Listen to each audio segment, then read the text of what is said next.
ಮಾಧ್ಯಮದ ಮಿತ್ರರೇ, ಚಲನಚಿತ್ರ ವಾಣಿಜ್ಯ ಮಂಡಳಿಯ ಅಧ್ಯಕ್ಷರು ಹಾಗೂ ಎಲ್ಲ ಪದಾಧಿಕಾರಿಗಳು, ಬಹುಶಃ ನಿನ್ನೆ ಮೊನ್ನೆ ನಡೆದಂತ ಒತ್ತಾಯ ಅಲ್ಲ,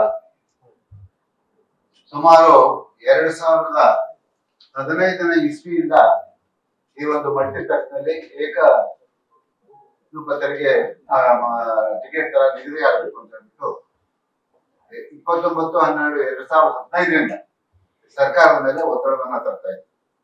15ರಲ್ಲಿ ಒಂದು ಚಲನಚಿತ್ರ ನೀತಿಯನ್ನ ರೂಪಿಸಬೇಕು ಅಂತ ಹೇಳ್ಬಿಟ್ಟು ವಾಣಿಜ್ಯ ಮಂಡಳಿಗೆ ಮಾನ್ಯ ವಾರ್ತಾ ಇಲಾಖೆಯ ಅಧಿಕಾರಿಗಳು ಪತ್ರವನ್ನು ಬರೆದಂತ ಸಂದರ್ಭದಲ್ಲಿ ನಾವು ಅವರಿಗೆ ಅವತ್ತೇ 29/12/2015ರಲ್ಲಿ ಒಂದು ಚಲನಚಿತ್ರ ನೀತಿ ಯಾವುದನ್ನ ಅಳವಡಿಸ್ಕೋಬೇಕು ಅಂತ ಹೇಳ್ಬಿಟ್ಟು ನಾವು ಕೊಟ್ಟಿದ್ದೇವೆ. ಅದರಲ್ಲಿ ಬಹಳ ಮುಖ್ಯವಾಗಿ ಮಲ್ಟಿಪ್ಲೆಕ್ಸ್ ಚಿತ್ರಮಂದಿರಗಳ ಪ್ರವೇಶ ಶುಲ್ಕ ಪ್ರಸ್ತುತ ಮಲ್ಟಿಪ್ಲೆಕ್ಸ್ ಚಿತ್ರಮಂದಿರಗಳಲ್ಲಿ ಸುಮಾರು 300ರಿಂದ 500ವರೆಗೆ ನಿಗದಿಪಡಿಸಿದ್ದು, ಇದರಿಂದ ಮಧ್ಯಮ ವರ್ಗ ಮತ್ತು ಸಾಮಾನ್ಯ ಜನತೆಯು ಸಿನಿಮಾ ಮನರಂಜನೆಯಿಂದ ವಂಚಿತರಾಗುತ್ತಿದ್ದಾರೆ. ಜೊತೆಗೆ ಜನತೆಯು ಸಹ ಮಲ್ಟಿಪ್ಲೆಕ್ಸ್ ಚಿತ್ರಮಂದಿರಗಳಲ್ಲಿ ಚಿತ್ರ ವೀಕ್ಷಿಸಲು 100 ರು 120 ರುಗಳ ಪ್ರವೇಶ ಶುಲ್ಕ ವಿಧಿಸುವಂತೆ ಗಮನವಿಡಬೇಕಾಗಿ ಕೋರುತ್ತೇವೆ. ಈಗಾಗಲೇ ತಮಿಳುನಾಡು ಹಾಗೂ ಆಂಧ್ರ ಪ್ರದೇಶಗಳಲ್ಲಿ ಶುಲ್ಕವನ್ನು ನಿಗದಿಪಡಿಸಿದ್ದು ತಮ್ಮ ಗಮನಕ್ಕೆ ತೆಗೆದುಕೊಳ್ಳುತ್ತಾ 50% ಸ್ಕ್ರೀನು ಮಲ್ಟಿಪ್ಲೆಕ್ಸ್ ನಲ್ಲಿ ಕನ್ನಡಕ್ಕೆ ಕೊಡಬೇಕು ಅಂತ ಹೇಳ್ಬಿಟ್ಟು 2015ರಿಂದ ನಾವು ಒತ್ತಾಯವನ್ನ ಮಾಡ್ತಾ ಇದ್ದೀವಿ. ಮಿತ್ರರೇ, ನಿಮ್ಗೆಲ್ಲ ಒಂದು ಮಾತು ಹೇಳ್ಬೇಕಾಗಿದೆ. 2016ರಲ್ಲಿ ನಾನು ಅಧ್ಯಕ್ಷನಾಗಿ ಅಧಿಕಾರವನ್ನು ವಹಿಸಿಕೊಂಡಂತ ಸಂದರ್ಭದಲ್ಲಿ ಅವತ್ತು ಎಲ್ಲರನ್ನ ನಾನು ನೆನೆಸ್ಕೋಬೇಕು.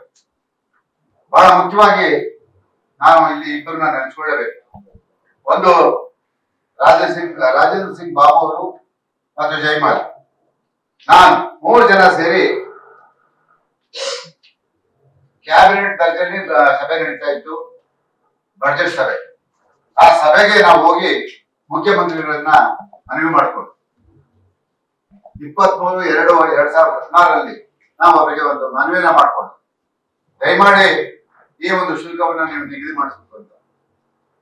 ಅಲ್ಲಿ ಮಲ್ಟಿಪ್ಲೆಕ್ಸ್ ಚಿತ್ರಮಂದಿರಗಳ ದುಬಾರಿ ಪ್ರವೇಶ ಶುಲ್ಕ ಅದನ್ನು ಕೊಟ್ಟಿದೆ. ಪ್ರಸ್ತುತ ನಗರ ಪ್ರದೇಶದಲ್ಲಿ ಮಲ್ಟಿಪ್ಲೆಕ್ಸ್ ಚಿತ್ರಮಂದಿರಗಳ ಸಂಖ್ಯೆ ಹೆಚ್ಚುತ್ತಿದೆ. ಈ ಮಲ್ಟಿಪ್ಲೆಕ್ಸ್ ಚಿತ್ರಮಂದಿರಗಳು ಕನ್ನಡೇತರ ಚಿತ್ರಗಳ ಜೊತೆ ಕನ್ನಡ ಚಿತ್ರಗಳನ್ನು ಸಹ ಪ್ರದರ್ಶಿಸುತ್ತಿದ್ದು ಕನ್ನಡ ಚಿತ್ರಗಳಿಗೆ ಪ್ರೋತ್ಸಾಹ ನೀಡುತ್ತಿಲ್ಲ ಎಂಬ ಕೂಗು ಉದ್ಯಮದ ವಲಯಗಳಿಂದ ಕೇಳಿಬರುತ್ತಿದೆ. ಆದ್ದರಿಂದ ಮಲ್ಟಿಪ್ಲೆಕ್ಸ್ ಚಿತ್ರಮಂದಿರಗಳಲ್ಲಿ ಕನ್ನಡ ಚಿತ್ರಗಳ ಪ್ರದರ್ಶನಕ್ಕೆ ಹೆಚ್ಚಿನ ಆದ್ಯತೆ ಕೊಡುವಂತೆ ಸೂಕ್ತ ನಿರ್ದೇಶನ ನೀಡಬೇಕಾಗಿ ತಮ್ಮಲ್ಲಿ ವಿನಂತಿ. ಅಲ್ಲದೆ ಮಲ್ಟಿಪ್ಲೆಕ್ಸ್ ಚಿತ್ರಮಂದಿರಗಳ ಪ್ರವೇಶ ದರ ಅತ್ಯಂತ ದುಬಾರಿಯಾಗಿದ್ದು ಪ್ರೇಕ್ಷಕರಿಗೆ ಅನುಕೂಲಕ್ಕೆ ತಕ್ಕಂತೆ ಪಕ್ಕದ ರಾಜ್ಯಗಳಲ್ಲಿ ಪ್ರವೇಶ ನಿಗದಿ ಮಾಡಬೇಕು ಅಂತ ಹೇಳ್ಬಿಟ್ಟು ಅವರಿಗೆ ಬರೆದಿದ್ದು. ಅದನ್ನು ಹೇಳಿದ್ದೀನಿ. 100 ರು ಹಾಗೂ 120 ರು ಮಾತ್ರ ಮೇಲೆ ಮೀರಬಾರ್ದು ಅಂತ ಹೇಳ್ಬಿಟ್ಟು ಅವತ್ತು ನಾನು ಮುಖ್ಯಮಂತ್ರಿಗಳಲ್ಲಿ ನಾನು ಜಯಮಾಲ ಅವರು ರಾಜೇಂದ್ರ ಸಿಂಗ್ ಬಾಬು ಅವರು ಮನವಿ ಮಾಡ್ಬೋದು. ಅದಾದ್ಮೇಲೆ ಮುಖ್ಯಮಂತ್ರಿಗಳು 2016ರಲ್ಲಿ ಒಂದು ಪತ್ರ ಬರೆದರು. ರಾಜ್ಯದ ಮಲ್ಟಿಪ್ಲೆಕ್ಸ್ ಚಿತ್ರಮಂದಿರಗಳ ಬಗ್ಗೆ ಸಭೆ.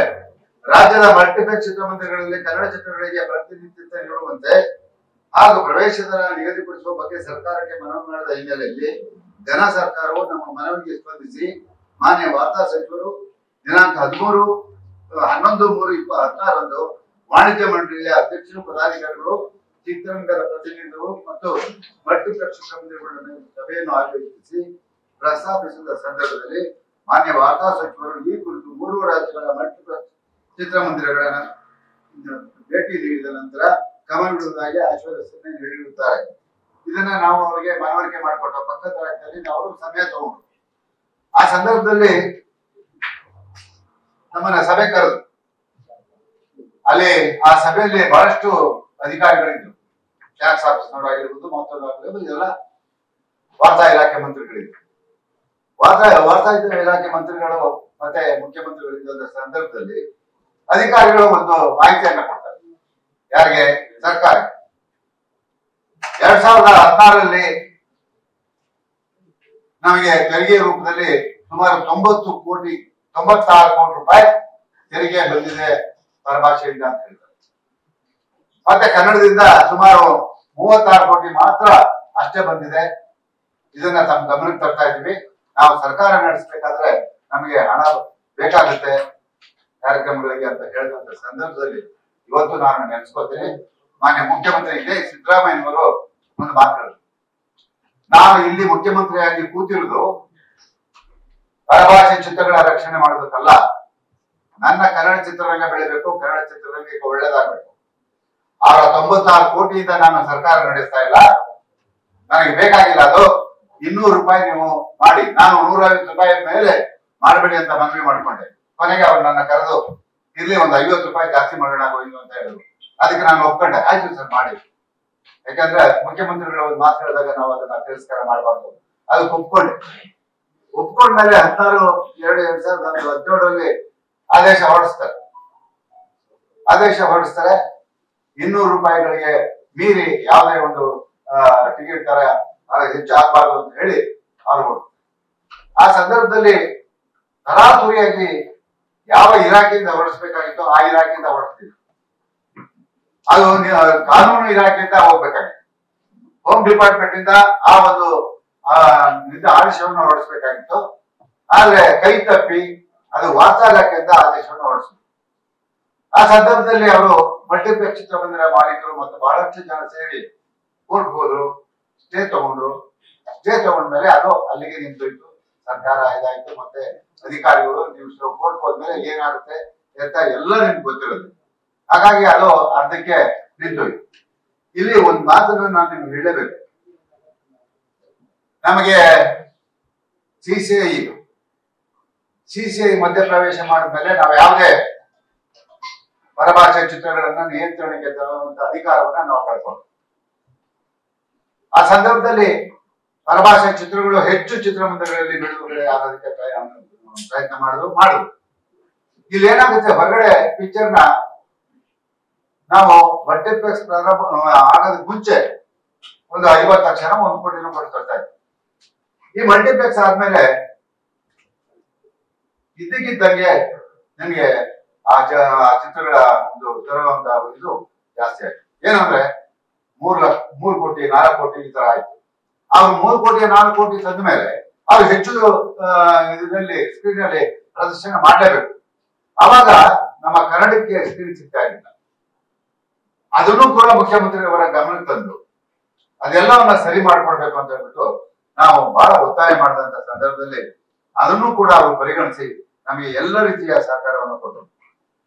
ಈಗ ನಾವು 26/6/2018 ಕುಮಾರಸ್ವಾಮಿ ಅವರು ಮುಖ್ಯಮಂತ್ರಿ ಆಗಿದ್ಮೇಲೆ ಅವರು ಕೂಡ ಆದೇಶ ಹೊರಡಿಸ್ತಾರೆ. ಅದು ನಿಮ್ಗೆಲ್ಲರೂ ಗೊತ್ತಿದ್ದಂಗೆ ಮತ್ತೆ ಕೋರ್ಟ್ ಅಲ್ಲಿ ನಿಂತೋಗುತ್ತೆ. ಇಷ್ಟೆಲ್ಲ ಆದ್ಮೇಲೆ ನಾವು ಮೊನ್ನೆ ಮಾನ್ಯ ಮುಖ್ಯಮಂತ್ರಿಗಳು ಬಜೆಟ್ ಮಾಡೋದಕ್ಕೆ ಮುಂಚೆ ನಾವೆಲ್ಲ ಹೋಗಿ ವಾಣಿಜ್ಯ ಮಂಡಳಿ ಪದಾಧಿಕಾರಿಗಳು, ನಾನು ಮತ್ತೆ ಅನೇಕ ಜನ ಹಿರಿಯರು ಹೋಗಿ ಮಾನ್ಯ ಮುಖ್ಯಮಂತ್ರಿಗಳಲ್ಲಿ ನೀವು ಹೊರಡಿದಂತ ಆದೇಶವ ಜಾರಿ ಆಗ್ಲಿಲ್ಲ, ಈ ಬಾರಿ ಅದು ಬಜೆಟ್ ಅಲ್ಲೇ ಬರಬೇಕು ಅಂತ ಹೇಳ್ಬಿಟ್ಟು ನಾವು ಹಠ ಹಿಡಿದ್ವಿ. ಬಜೆಟ್ ಅಲ್ಲೇ ನೀವು ಅನೌನ್ಸ್ ಮಾಡ್ಬೇಕು, ಚಿತ್ರರಂಗ ಉಳಿಬೇಕಾಗಿದ್ರೆ ಇಂಥ ಕೆಲಸ ನೀವು ಬಜೆಟ್ ಅಲ್ಲಿ ಮಾಡ್ಬೇಕು ಅಂತ ಹೇಳ್ಬಿಟ್ಟು ಮುಖ್ಯಮಂತ್ರಿ ಅವರ ಮನವಿ ಮಾಡ್ಕೊಂಡಾಗ ಅಲ್ಲಿ ಅಧಿಕಾರಿಗಳು ಒಂದು ಸಭೆ ನಡೀತಾ ಇರೋದಂತ ಸಂದರ್ಭದಲ್ಲಿ ನಾನು ಹೋಗಿ ಅವ್ರಿಗೆ ಹೇಳಿದೆ, ಅವರು ನಿಮ್ಗೆ ಬೇರೆ ಬೇರೆ ರಾಜ್ಯಗಳಲ್ಲಿ ಏನಿದೆ ಹೇಳಿ, ಮತ್ತೆ ನಿಮ್ಗೆ ಜಾಸ್ತಿ ಆಗೋದ್ರಿಂದ ನಿಮ್ಗೆ ಕನ್ನಡ ಚಿತ್ರರಂಗಕ್ಕೆ ಏನ್ ತೊಂದರೆ ಆಗುತ್ತೆ ಅಂತ ಕೇಳಿದ್ರು. ನಾನು ಹೇಳಿದೆ, ಏನೇ ಜಾಸ್ತಿ ಆದ್ರೂ ಆ ರೆವೆನ್ಯೂ ಎಲ್ಲಿ ಹೋಗುತ್ತೆ? ಆ ರೆವೆನ್ಯೂ ಕರ್ನಾಟಕದಲ್ಲಿ ಉಳ್ಕೊಂಡ್ರೆ ನಾವೆಲ್ಲ ಖುಷಿ ಪಡ್ಬೋದು. ಆ ರೆವೆನ್ಯೂ ಪೂರ್ತಿ ಆಂಧ್ರ, ತಮಿಳುನಾಡು, ಕೇರಳಕ್ಕೆ ಹೋಗುತ್ತೆ. ನಮ್ಗೆ ಏನ್ ಉಳಿಯುತ್ತೆ ಅಂತ ಕೇಳಿ ಆ ಸಂದರ್ಭದಲ್ಲಿ ಅವರೆಲ್ಲರೂ ಕೂಡ ಒಪ್ಕೊಂಡು ಬಜೆಟ್ ಮೀಟಿಂಗ್ ಅಲ್ಲಿ, ಮೊನ್ನೆ ನಡೆದಂತ ಬಜೆಟ್ ಮೀಟಿಂಗ್ ಅಲ್ಲಿ ಅವರು ಎದುರು ಬದಲಿಗೆ ಮುಖ್ಯಮಂತ್ರಿಗಳು ಮತ್ತೆ ಅಧಿಕಾರಿಗಳ ಜೊತೆ ಎದುರು ಬದಲಿಗೆ ಎಲ್ಲವನ್ನ ಅವರಿಗೆ ವಿವರಣೆ ಕೊಟ್ಟಂತ ಸಂದರ್ಭದಲ್ಲಿ ಒಪ್ಕೊಂಡು ಇವತ್ತು ಸರ್ಕಾರ ಈ ಒಂದು ಆದೇಶವನ್ನ ಇವತ್ತು ಜಾರಿ ಮಾಡಿದೆ. ಅದು ಕಾನೂನು ಇಲಾಖೆಯಿಂದ ಜಾರಿ ಮಾಡಿರೋದ್ರಿಂದ ನಮಗೆ ಖಂಡಿತ ಗ್ಯಾರಂಟಿ ಇದೆ, ಇನ್ನು 15 ದಿನದಲ್ಲಿ ಇದು ಗೆಜೆಟ್ ಆಗುತ್ತೆ ಅನ್ನೋ ಒಂದು ನಂಬಿಕೆ ನನಗಿದೆ. ಈ ಮತ್ತೆ ನಾನು ಬಹಳಷ್ಟು ಜನರನ್ನ ಕೇಳ್ಕೊಳ್ತೀನಿ, ಇವತ್ತು ಆಂಧ್ರ, ತಮಿಳುನಾಡು, ಕೇರಳ ಈ ಎಲ್ಲಾ ರಾಜ್ಯದಲ್ಲೂ ಕೂಡ 150 ರೂಪಾಯಿ ಮೇಲೆ ದಾಟಿಲ್ಲ. ಆ ಇಂಡಸ್ಟ್ರಿ ನಡೆಸ್ತಾ ಇಲ್ವಾ? ಕರ್ನಾಟಕದಲ್ಲಿ 500, 1000, 1,000 ಟಿಕೆಟ್ ಮಾಡಿ ನೀವು ಚಿತ್ರರಂಗ ಉಳಿಸ್ತಾರ ಇಲ್ಲಿ. ಅಲ್ಲಿ ಮಾತ್ರ ಆ ಒಂದು ತಾರೀಕಿಗೆ ನಿಗದಿ ಆಗಿದ್ದಾರೆ. ಇವತ್ತು ನೀವ್ಯಾಕೆ ಈಗ ಕರ್ನಾಟಕದಲ್ಲಿ ಆ ತರ ನಿಗದಿ ಮಾಡಿದ್ರೆ ನೀವ್ಯಾಕೆ ಮೈ ಬರ್ಸ್ಕೊತೀರಾ? ನನ್ಗೆ ಅರ್ಥ ಆಗಲಿಲ್ಲ. ಯಾಕೆಂತ ಹೇಳಿದ್ರೆ, ನಿಮ್ಮ ಕುಟುಂಬಕ್ಕೊಂದು ಪರಿಪೂರ್ಣ ಯೂಟ್ಯೂಬ್ ಚಾನಲ್, ಇಂಟ್ರೆಸ್ಟಿಂಗ್ ಮತ್ತು ಇನ್ಫಾರ್ಮೇಟಿವ್ ವಿಡಿಯೋಗಳನ್ನ ಮಿಸ್ ಮಾಡ್ಕೋಬೇಡಿ. ಈಗಲೇ ಸಬ್ಸ್ಕ್ರೈಬ್ ಮಾಡಿ.